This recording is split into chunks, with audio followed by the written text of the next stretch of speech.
As súmulas têm um papel fundamental para a interpretação das leis trabalhistas. Entretanto, como o nosso ordenamento jurídico está em constante evolução e modificação, essas interpretações tendem a ser modificadas, o que faz com que algumas das súmulas utilizadas anteriormente sejam revogadas ou canceladas. Por isso se faz necessário estudar essas súmulas e entender o motivo de cada uma não estar mais em vigor, como veremos a seguir. Entre as súmulas revogadas do TST, temos a súmula 277. Em seu texto original tratava-se sobre a prévia ultratividade das normas coletivas, ou seja, mesmo após expirado o prazo de vigência de um acordo ou convenção coletiva, suas cláusulas continuavam a valer até que um novo instrumento fosse negociado.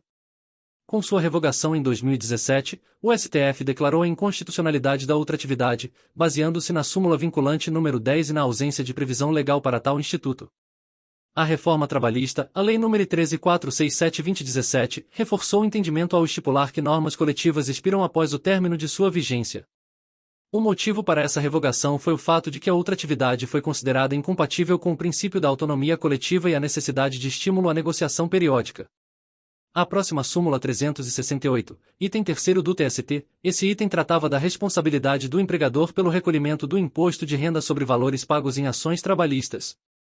Com sua revogação, durante a reforma trabalhista que estabeleceu no 12 do artigo 832 da CLT a obrigatoriedade de discriminação detalhada de parcelas para fins de tributação, tornou desnecessária a existência de uma súmula sobre o tema. A súmula 6 do TST continua em vigor, mas tem sua aplicação ajustada após a reforma trabalhista, a Lei nº 13.467/2017, que inseriu um graus ao artigo 461 da CLT, alterando as condições para equiparação salarial, exigência de identidade funcional e limite temporal de 4 anos na mesma empresa e 2 anos na mesma função. No seu texto original, tratava da equiparação salarial nos termos do artigo 461 da CLT, especificando requisitos como identidade de funções, tempo de serviço e mesmo empregador. A súmula 90 do TST trazia a interpretação em que se definia os critérios para o pagamento das horas in itinere, que equivale ao tempo de deslocamento que o empregador tem que fazer da casa para o trabalho. Em outras palavras, quando o transporte é fornecido pelo empregador em locais de difícil acesso ou não servidos por transporte público. Atualmente também se encontra revogada, com a reforma trabalhista de 2017, trazendo alteração no artigo 58, 2 graus da CLT, excluindo o direito ao pagamento das horas in itinere. A súmula 101 do TST tratava da prescrição em ações de complementação de aposentadoria. Estando atualmente revogada, visto que a mesma foi superada pelo entendimento consolidado nas jurisprudências do TST e pela Lei Complementar nº 109 de 2001, que regula os planos de benefícios da Previdência Complementar.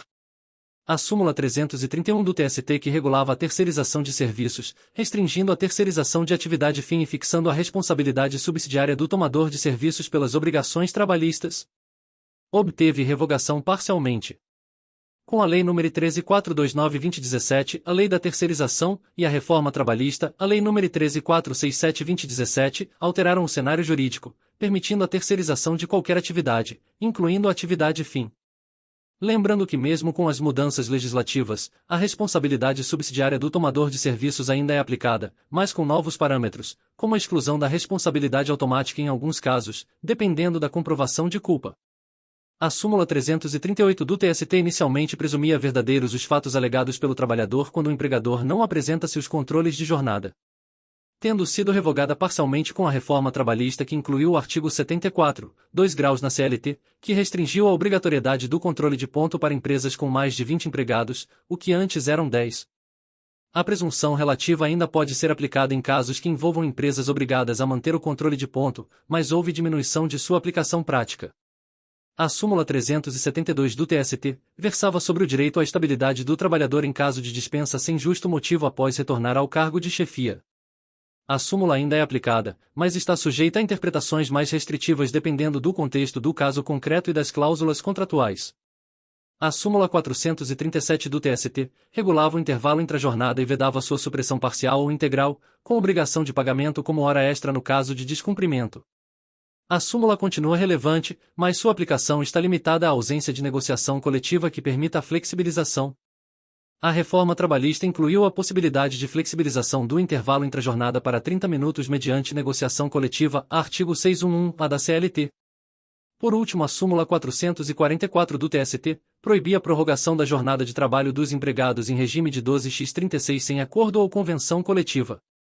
Atualmente essa súmula se encontra revogada parcialmente, visto que com a reforma trabalhista permitiu a adoção do regime 12x36 por acordo individual escrito, artigo 59, da CLT, reduzindo a aplicação da súmula.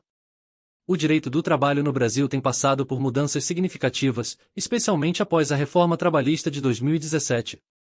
Algumas súmulas foram revogadas, enquanto outras sofreram alterações em sua aplicação. Para acompanhar a evolução dessas normas e entender o impacto prático, consulte o texto atualizado da CLT, as decisões recentes do TST e as súmulas disponíveis no site do Tribunal. Isso ajuda a compreender o contexto e aplicar o direito com maior precisão. Se você gostou desse conteúdo, não esqueça de curtir, compartilhar e se inscrever no canal para mais vídeos como este. Deixe também seu comentário em qual dessas mudanças mais chamou sua atenção. Vamos debater! E ative o sininho para não perder nenhuma atualização sobre o direito do trabalho e outras áreas fundamentais do nosso ordenamento jurídico. Até o próximo vídeo.